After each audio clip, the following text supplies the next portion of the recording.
ദൈവ തിരുനാമത്തിന് ബോധ്യമുണ്ടാകട്ടെ. ദൈവഹിതമായാൽ നല്ല വചനം പേജിലൂടെ ആഴ്ചയിൽ ഒരു പ്രാവശ്യം എന്ന നിലയിൽ ദൈവം മാനവ ജാതിക്ക് വേണ്ടി ഒരുക്കിയിട്ടുള്ള ആത്മരക്ഷയെയും അതിൻ്റെ ഭദ്രതയെയും സംബന്ധിച്ചുള്ള സമഗ്രമായ ഒരു പഠനം ഞങ്ങൾ സംപ്രേഷണം ചെയ്യുവാൻ ആഗ്രഹിക്കുകയാണ്. ഈ പഠന പരമ്പര ഏതെങ്കിലും ഒരു ബയാസ് അടിസ്ഥാനപ്പെടുത്തിയുള്ളതായിരിക്കുകയില്ല. വിശുദ്ധ തിരുവെഴുത്ത് മനുഷ്യന്റെ ആത്മരക്ഷയെ സംബന്ധിച്ച് എന്ത് പഠിപ്പിക്കുന്നു എന്നുള്ളതിൻ്റെ സമഗ്രമായ ഒരു വീക്ഷണമായിരിക്കും ഈ ഹ്രസ്വമായിരിക്കുന്ന പഠനം. ഈ പഠനത്തിൽ ആത്മരക്ഷ എന്താണ്, എന്തുകൊണ്ട് ആത്മരക്ഷ നിത്യമായ സ്വഭാവമുള്ളതാണ്, എന്തുകൊണ്ട് രക്ഷിക്കപ്പെട്ട ഒരു വ്യക്തിയുടെ രക്ഷ ഭദ്രമായിരിക്കുന്നു, വേദപുസ്തകത്തിൽ ഇതര ഭാഗങ്ങളിലായി നമ്മുടെ ആത്മരക്ഷ നഷ്ടപ്പെട്ടു പോകാൻ സാധ്യതയുണ്ട് അല്ലെങ്കിൽ നഷ്ടപ്പെടുത്തുവാൻ സാധ്യതയുണ്ട് എന്നുള്ള നിലയിൽ പ്രതിധ്വനിക്കുന്ന വേദഭാഗങ്ങൾ, ആ വേദഭാഗങ്ങളുടെ വചനാടിസ്ഥാനത്തിലുള്ള മറുപടി, ഇതാണ് ചില എപ്പിസോഡുകളിൽ ഞങ്ങൾ അവതരിപ്പിക്കുവാൻ ദൈവസ്ഥനിൽ ആഗ്രഹിക്കുന്നത്. ആദ്യമായി എന്താണ് രക്ഷ എന്ന് ഞാൻ പ്രഥമമായി ഓർപ്പിക്കാം. രക്ഷ എന്ന് പറഞ്ഞു കഴിഞ്ഞാൽ ശിക്ഷയിൽ നിന്നുള്ള വിടുതലാണ്. എന്താണ് ഈ ശിക്ഷ? തെസ്സലോനിക്കർക്ക് എഴുതിയ 1-ാം ലേഖനം 5-ാം അധ്യായത്തിന്റെ 23-ാം വാക്യം അടിസ്ഥാനപ്പെടുത്തി നിങ്ങളുടെ പ്രാണനും ദേഹവും ദേഹിയും നമ്മുടെ കർത്താവായ യേശു ക്രിസ്തുവിന്റെ പ്രത്യക്ഷത വരെ കുറ്റം കൂടാതെ കാക്കപ്പെടുമാറാകട്ടെ എന്ന് അപ്പോസ്തലൻ ആശീർവദിക്കുന്നു. അല്ലെങ്കിൽ നിങ്ങളുടെ ദേഹവും ദേഹിയും ആത്മാവും നമ്മുടെ കർത്താവായ യേശു ക്രിസ്തുവിന്റെ പ്രത്യക്ഷത വരെ കുറ്റം കൂടാതെ കാക്കപ്പെടുമാറാകട്ടെ. മനുഷ്യനെ ദൈവം സൃഷ്ടിക്കുമ്പോൾ ഒരു ട്രിപ്പാട്രൈറ്റ് ബീങ് ആയിട്ട്, അതായത് മനുഷ്യനിൽ 3 ഘടകങ്ങൾ ഉള്ള ഒരാളത്വമായിട്ടാണ് ദൈവം മനുഷ്യനെ സൃഷ്ടിച്ചത്. നിലത്തെ പൊടി കൊണ്ട് ദൈവം മനുഷ്യന്റെ ഈ ഔട്ടർ ബോഡി ഉണ്ടാക്കി. ആ ബോഡി നിലത്തെ പൊടിയിൽ തന്നെയാണ് ദൈവം സൃഷ്ടിച്ചത് എന്ന് വേദപുസ്തകം പറയുന്നു.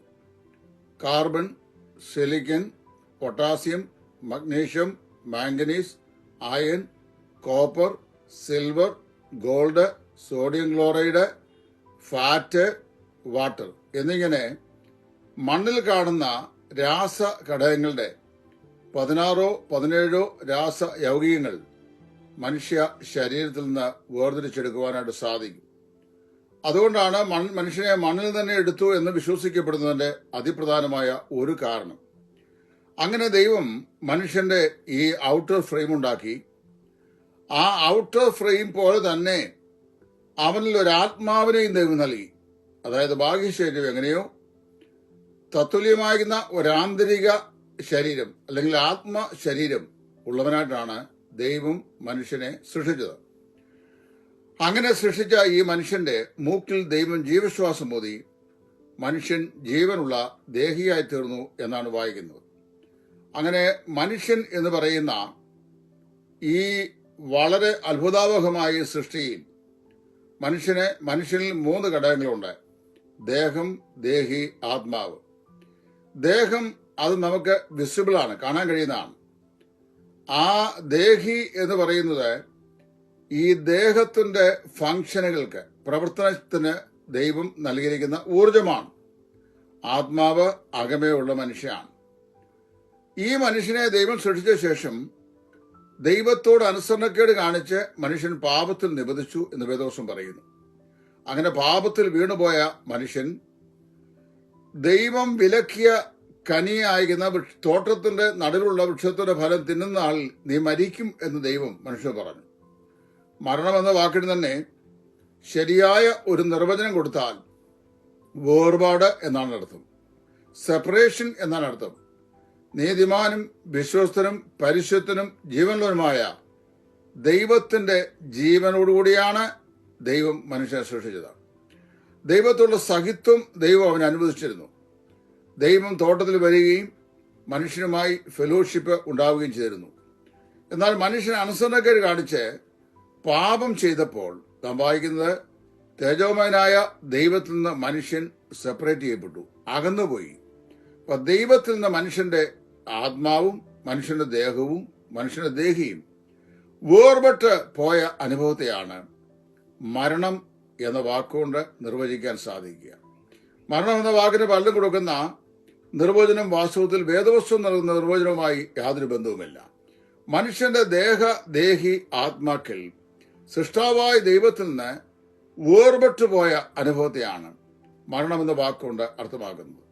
മനുഷ്യൻ പാപം ചെയ്ത ആ ദിവസം തന്നെ അവന്റെ ആത്മാവ് ദൈവത്തിൽ നിന്ന് വേർപെട്ടു.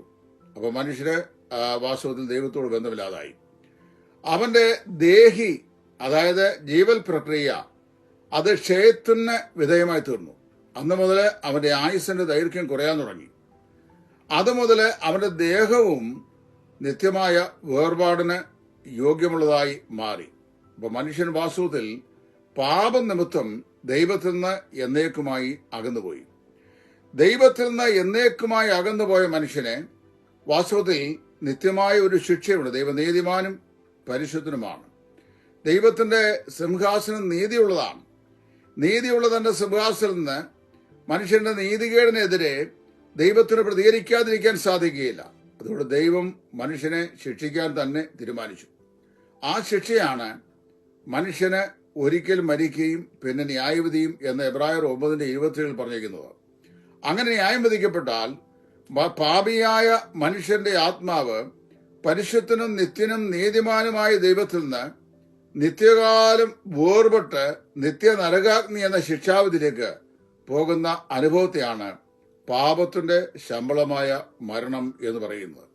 ഇതിനെയാണ് പാപത്തിന്റെ ശിക്ഷ എന്ന് പറയുന്നത്. അതെങ്കിൽ മനുഷ്യന്റെ ആത്മാവ് എന്നേക്കുമായി ദൈവത്തിൽ നിന്നകന്ന് നിത്യനാശത്തിലേക്ക് പോയി അനന്തകാലം ഈ നരകാഗ്നിയിൽ കഴിയുന്ന അവസ്ഥയാണ് പാപത്തിന്റെ ശിക്ഷ എന്ന് പറയുന്നത്.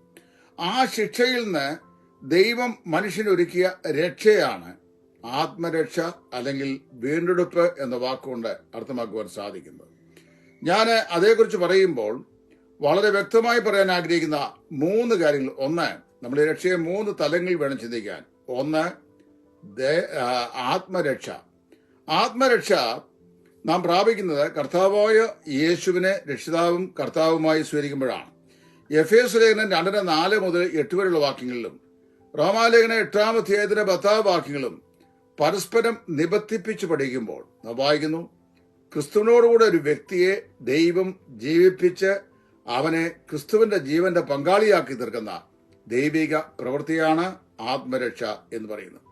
എഫേസ്യർ 2:4 മുതൽ 8 വരെയുള്ള വാക്യങ്ങൾ ഈ രക്ഷ വ്യക്തി മുഴുവനായി ദൈവത്തിൽ നിന്ന് ഒഴിഞ്ഞുവെങ്കിലും ആത്മാവ് മാത്രമായി നിത്യജീവൻ പ്രാപിക്കുന്നു എന്ന് റോമാലേഖനം 8:10 ഉദ്ധരിച്ചുകൊണ്ട് പൗലോസ് വ്യക്തമാക്കിയിട്ടുണ്ട്. അപ്പോൾ ആത്മരക്ഷ എന്ന് പറയുന്നത് ദൈവത്തിൽ നിന്ന് എന്നേക്കുമായി വേർപെട്ടു പോയ മനുഷ്യന്റെ ആത്മാവിന് നിത്യമായിരിക്കുന്ന ദൈവത്തിലേക്കുള്ള പ്രവേശനം സാധ്യമാക്കി കൊടുക്കുന്ന പുനർജീവന അനുഭവമാണ് ആത്മരക്ഷ. ഇതിനെ വീണ്ടും ജന്മം എന്ന് പറയുന്നു. 2, ദേഹിരക്ഷ. പത്രോസിന്റെ 1-ാം ലേഖനം 1-ാം അധ്യായത്തിന്റെ 9-ാം വാക്യം. ഇപ്പോൾ കാണാതെ വിശ്വസിച്ചും കൊണ്ട് പത്രോസ് പറയുകയാണ്, നിങ്ങളുടെ വിശ്വാസത്തിന്റെ അന്ധമായ ദേഹി രക്ഷ പ്രാപിക്കും പറഞ്ഞു തരാത്തതും മഹിമയുള്ളതുമായ സന്തോഷത്തോടെ ആനന്ദിക്കുകയും ചെയ്യുന്നു. ഇവിടെ ആത്മരക്ഷ എന്ന് മലയാളത്തിൽ തർജ്ജമ ചെയ്യുന്ന ഭാഗത്തിന് ദേഹിരക്ഷ എന്നാണ് ഗ്രീക്കിൽ ഒറിജിനൽ റൈറ്റപ്പിൽ എഴുതിയിട്ടുള്ളത്. ഇപ്പൊ വിശ്വാസത്തിന്റെ പൂർണ്ണതയിൽ ലഭിക്കുന്നതും ജീവിതത്തിൽ സന്തോഷം പ്രദാനം ചെയ്യുന്നതുമായ ഈ ദേഹിയുടെ രക്ഷ ഇപ്പോൾ നാം അനുഭവിച്ചുകൊണ്ട് ഇരിക്കുന്നു. ഇപ്പോഴത്തെ ദുഷ്ടലോകത്തിലെ കഷ്ടനഷ്ടങ്ങളിൽ നിന്ന് ദേഹരക്ഷ അല്ലെങ്കിൽ പ്രാണന്റെ രക്ഷ നാം സാധിച്ചുകൊണ്ടിരിക്കുന്നു. 3, ദേഹരക്ഷ. ദേഹരക്ഷ എന്ന് പറയുന്നത് ശരീരത്തിന്റെ വീണ്ടെടുപ്പായ തേജസ്കരണമാണ്. റോമാലേഖനം 13-ാം അധ്യായത്തിന്റെ 11, 8-ാം അധ്യായത്തിന്റെ 23, ഫിലിപ്പിയ ലേഖനം 3:20, 21 ഈ 3 ഭാഗങ്ങളും നാം കൂട്ടിച്ചേർത്ത് വെച്ച് പഠിച്ചു കഴിഞ്ഞാൽ നമുക്ക് മനസ്സിലാക്കാൻ സാധിക്കുന്നത് നാം മരണമില്ലാത്ത അമർത്യാവസ്ഥയിൽ എത്തിച്ചേരുന്നതിനെ സൂചിപ്പിക്കുന്ന അവിടെ വാക്യാംശങ്ങളാണ് അവയെല്ലാം. നാം വിശ്വസിച്ച സമയത്തേക്കാൾ രക്ഷ ഇപ്പോൾ നമ്മുടെ ഏറ്റവും അധികം അടുത്തിരിക്കുന്നു. അത് വീണ്ടെടുപ്പിൻ നാളിനെ കുറിച്ചാണ് അത് പറയുന്നത്. റോമർ 8:23 ശരീരത്തിന്റെ വീണ്ടെടുപ്പായ പുത്രത്വം എന്ന് പ്രത്യേകം പറഞ്ഞിട്ടുണ്ട്. അതിനായി കർത്താവ് വെറുതിനെ കുറിച്ച് ഫിലിപ്പിയ ലേഖനം 3-ാം അധ്യായത്തിന്റെ 21-22 വാക്യങ്ങൾ പറയുന്നു. നമ്മുടെ പൗരത്വമോ സ്വർഗത്തിലാകുന്നു. അവിടെ നിന്ന് കർത്താവായ യേശു നമ്മുടെ രക്ഷിതാവായി വരുമെന്ന് നാം കാത്തിരിക്കുന്നു. അപ്പൊ വാസ്തവത്തില് നമുക്ക് ലഭിക്കപ്പെട്ടിരിക്കുന്ന രക്ഷ, ശിക്ഷാവിനുള്ള വിടുതൽ നമ്മുടെ ജീവിതത്തിന്റെ പൂർത്തീകരണ അനുഭവത്തിൽ നാം അനുഭവവേദ്യമാകുന്നത് ശരീരത്തിന്റെ തേജസ്സുകൂടിയാണ്. ആത്മാവിന്റെ രക്ഷ ഇപ്പോൾ തന്നെ നേടിക്കഴിഞ്ഞു. റോമർ 8:1 പറയുന്നു, അതുകൊണ്ട് ഇപ്പോൾ ക്രിസ്തുവേശുള്ളവർക്ക് ഒരു ശിക്ഷാവധിയും ഇല്ല. അപ്പോൾ കർത്താവായ യേശുവിനെ വ്യക്തിഗത ജീവിതത്തിൽ രക്ഷിതാവും കർത്താവുമായി സ്വീകരിച്ചിരിക്കുന്ന ഏതൊരു വ്യക്തിയെ സംബന്ധിച്ചും ആ വ്യക്തിക്ക് ഇനിയും യാതൊരു ശിക്ഷാവധിയും ഇല്ല. എങ്ങനെയാണെന്ന് ചോദിച്ചു കഴിഞ്ഞാൽ, ഒരു ബസ്സിനകത്ത് നാം യാത്ര ചെയ്യാനായിട്ട് കയറി. ആ ബസ്സിൽ കയറിയപ്പോൾ നമ്മൾ കയറിയ ഒരു സ്ഥലമുണ്ട്, ഇനി നമുക്ക് എത്തിച്ചേരേണ്ട ഒരു സ്ഥലമുണ്ട്. പോകുന്ന വഴിയാത്രയിൽ ശക്തമായ മഴ പെയ്താലും ഈ ബസ്സിന്റെ ഉള്ളിൽ ഒരു തുള്ളി മഴ പോലും പെയ്യാതെ നാം സുരക്ഷിതരാകുന്ന പോലെ ക്രിസ്തു എന്ന ജീവനായകനിൽ നമ്മുടെ ജീവൻ ഭദ്രമായി അവിടെ നാം രക്ഷിക്കപ്പെട്ട് കഴിഞ്ഞു. ഇനി നാം ആഗ്രഹിക്കുന്ന തുറമുഖത്ത് നമ്മെ കൊണ്ട് എത്തിക്കുക എന്നൊരു ദൗത്യം മാത്രമേ ഉള്ളൂ. ഇനി രണ്ടാമത്തെ വിഷയം, ഈ ദേഹിരക്ഷ ഇപ്പോൾ നാം പ്രാപിച്ചുകൊണ്ടിരിക്കുന്നു. ശരീരത്തിന്റെ രക്ഷ കർത്താവിന്റെ വരവെങ്കിൽ പൂർണ്ണമായി പ്രാപിക്കുകയും ചെയ്യും.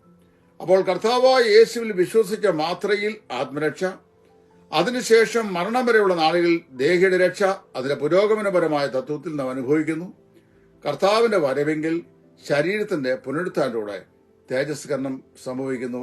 അതോടുകൂടെ നമ്മുടെ രക്ഷാപദ്ധതി പൂർത്തീകരിക്കപ്പെടുന്നു. അങ്ങനെ രക്ഷിക്കപ്പെട്ട ഒരു ദൈവപൈതലിന്റെ രക്ഷ എന്ന് പറയുന്നത് അത് നിത്യമാണ്. അത് ഒരിക്കലും ഇല്ലായ്മ ചെയ്യുവാൻ കഴിയുന്നതല്ല.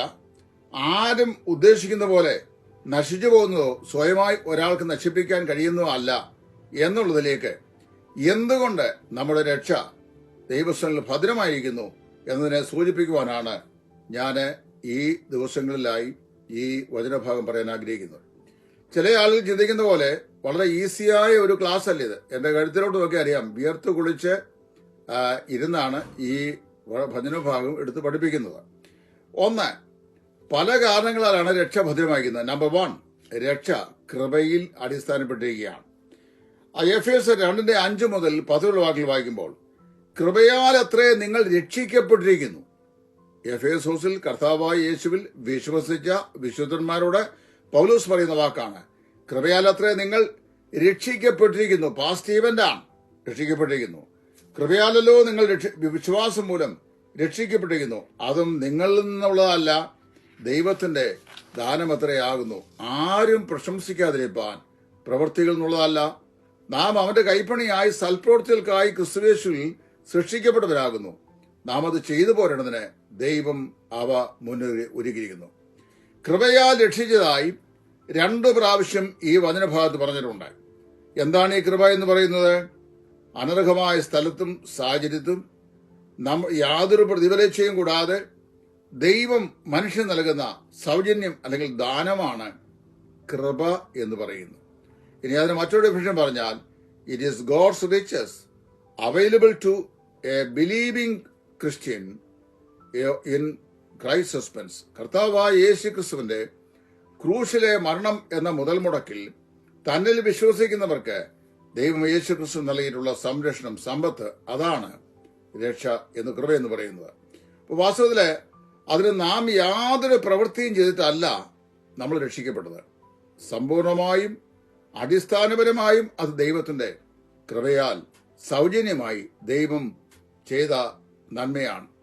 നാം സൽപ്രവർത്തികൾ ചെയ്യേണ്ടതിനാണ് ദൈവം നമ്മെ രക്ഷിച്ചിരിക്കുന്നത് എന്ന് പ്രത്യേകം പറയുകയും ചെയ്യുന്നു. അതുകൊണ്ട് ഇത്രയും ദൈവം കൃപയാൽ നമ്മെ രക്ഷിച്ചെങ്കിൽ നമുക്ക് പ്രവൃത്തിയാൽ ആ രക്ഷയെക്കുറിച്ച് പ്രശംസിക്കുവാൻ ഒരിക്കലും സാധിക്കുകയില്ല. ഞാനൊരു ദൃഷ്ടാന്തം പറയാം. ഇത് പറയുമ്പോൾ ചില ആൾ പറയും, ഇതൊക്കെ പണ്ട് മുതലേ ഞങ്ങൾ കേട്ടതാ, അല്ലെങ്കിൽ ഡാർബിയുടെ കാലം മുതലേ കേട്ടതാ, അല്ലെങ്കിൽ മുള്ളറുടെ കാലം മുതലേ കേട്ടതാ. ഡാർബിയും മുള്ളറും ഒക്കെ കഥകൾ ഒഴിക്കട്ടെ. കുരങ്ങിനെ സംബന്ധിച്ച് ഒരു പാഠ്യപദ്ധതി ഞാൻ മനസ്സിലാക്കിയിട്ടുണ്ട്. കുരങ്ങ് ഒരു മരത്തിൽ നിന്ന് മരത്തിലേക്ക് ചാടിയാലും മതിൽ ചാടിയാലും ആ കുരങ്ങിന്റെ കുഞ്ഞുങ്ങൾ തള്ളയുടെ വയറ്റത്ത് അള്ളിപ്പിടിച്ച് കിടക്കണം. അങ്ങനെ ഒരു ധാരണ ഞാനുണ്ട്, ഒരു ട്രെയിനിങ്ങും ഉണ്ട്. ഒരു കാരണവശാലും താഴെ വീഴാൻ പാടില്ല. താഴെ വീണാൽ ആ താഴെ വീഴുന്നതിന്റെ ഉത്തരവാദിത്വം ഈ കുരങ്ങിന്റെ ഈ കുഞ്ഞിനാണ്. അത് താഴെ വീഴാൻ പാടില്ല, അത് അള്ളിപ്പിടിച്ച് കിടന്നോണം. എന്നാൽ പൂച്ചക്കുഞ്ഞ് അങ്ങനെയല്ല. പൂച്ചക്കുഞ്ഞിനെ തള്ളപ്പൂച്ച ഒരു സ്ഥലത്തു നിന്ന് മറ്റൊരു സ്ഥലത്തേക്ക് ട്രാൻസ്ഫർ ചെയ്യുമ്പോൾ അതിന്റെ വായ കൊണ്ട് നൊമ്പരപ്പെടാതെ കടിച്ച് പിടിച്ചുകൊണ്ടാണ് പോകുന്നത്. പൂച്ചക്കുഞ്ഞ് താഴെ പോയാൽ അതിന്റെ കാരണക്കാരി തള്ളപ്പൂച്ചയാണ്, പൂച്ചക്കുഞ്ഞല്ല. ഇവിടെ നമ്മൾ മനസ്സിലാക്കേണ്ടത്, നമ്മുടെ കർത്താവായ യേശു ക്രിസ്തു തന്റെ കൃപയാൽ നമ്മെ രക്ഷിച്ച് പിതാവായ ദൈവത്തിന്റെ കരങ്ങളിൽ നമ്മെ ഏൽപ്പിച്ചിരിക്കുകയാണ്. യോഹന്നാൻ 6 എന്താ യേശു പറഞ്ഞത്? അവന്റെ കയ്യിൽ നിന്ന് പിടിച്ചു പറിക്കുവാൻ ആർക്കും ഒരു നാളും സാധിക്കുകയില്ല. നമ്മെ രക്ഷിച്ച് പുത്രന്റെ അവകാശമായി പിതാവായ ദൈവം പുത്രന് കൊടുത്ത സമ്മാനമായി വീണ്ടും ജനിച്ച വിശ്വാസികളെ പിതാവായ ദൈവം തന്റെ കരങ്ങളിൽ സൂക്ഷിക്കുകയാണ്. ആ കരങ്ങളിൽ നിന്ന് നാം അള്ളിപ്പിടിച്ചു കിടക്കുന്നുകൊണ്ടല്ല. അതായത് നമ്മുടെ രക്ഷ നഷ്ടപ്പെടാതെ സൂക്ഷിക്കപ്പെടുവാൻ നാം ഇങ്ങനെ കർത്താവിന്റെ പള്ളയിൽ അള്ളിപ്പിടിച്ചു കിടക്കുന്നത് കൊണ്ടല്ല, മറിച്ച് തന്റെ ബലിഷ്ഠമായ കരങ്ങളിൽ, അതായത് തന്റെ സർവശക്തിയുള്ള തന്റെ വചനത്താൽ സകലത്തെയും പരിപാലിക്കുന്ന തന്റെ കരങ്ങളിൽ രക്ഷിക്കപ്പെട്ട വിശ്വാസികളെ ദൈവം സൂക്ഷിക്കുന്നുകൊണ്ടാണ്. എന്റെ ബലഹീനതയിൽ വീഴ്ചയോ താഴ്ചയോ ഒക്കെ ഭവിക്കാൻ എനിക്ക് സാധ്യതയുണ്ട്. എന്നാൽ അതിനപ്പുറമായി കർത്താവിന്റെ ബലമുള്ള കരങ്ങളിൽ അവൻ എന്നെ സൂക്ഷിക്കുകയാണ്. വളരെ വ്യക്തമായി തന്റെ കൃപയാൽ അവൻ നമ്മെ രക്ഷിച്ചിരിക്കുകയാൽ നമ്മുടെ പ്രവൃത്തിയാൽ അത് നഷ്ടമാക്കാൻ നമുക്കൊരിക്കലും സാധിക്കില്ല. പ്രവൃത്തി കൂടാതെ നേടിയതിനെ നമ്മുടെ പ്രവൃത്തിയാൽ നഷ്ടപ്പെടുത്താം എന്ന് പറഞ്ഞതിനേക്കാൾ ബുദ്ധികേട് മറ്റൊന്നും തന്നെയില്ല. തുടർമാനമായി നമ്മൾ ഈ വിഷയം പഠിക്കുമ്പോൾ എന്തുകൊണ്ട് ദൈവം നമുക്ക് തന്നിരിക്കുന്ന രക്ഷ ഭദ്രമായിരിക്കുന്നു എന്നതിലേക്ക് വളരെ വ്യക്തമായ ചില പഠന മാർഗങ്ങൾ അല്ലെങ്കിൽ പാഠ്യപദ്ധതികൾ തുടർമാനമായി അവതരിപ്പിക്കുവാൻ കർത്താവ് ഞാൻ ആഗ്രഹിക്കുകയാണ്. ഇന്നത്തെ എപ്പിസോഡ് രക്ഷയുടെ ഭദ്രതയെക്കുറിച്ചുള്ള പഠനത്തിന്റെ ഒരു മുഖവരയാണ്. രക്ഷ ദൈവകൃപയിൽ അടിസ്ഥാനപ്പെട്ടിരിക്കുന്നു. കൃപയാലെങ്കിൽ പ്രവൃത്തിയാലല്ല, എങ്കിൽ കൃപയല്ല എന്ന് പൗലോസും പറഞ്ഞിട്ടുണ്ട്. അതുകൊണ്ട് നമ്മുടെ ആത്മരക്ഷ ആബ്സലൂട്ട്ലി ഫണ്ടമെന്റലി ബേസ് ചെയ്തിരിക്കുന്നത് കർത്താവായ യേശു ക്രിസ്തുവിന്റെ മാറ്റമില്ലാത്ത കൃപയിലാണ്, അല്ലാതെ നമ്മുടെ ഏതെങ്കിലും പ്രവൃത്തിയിലോ മെച്ചത്തിലോ അല്ല.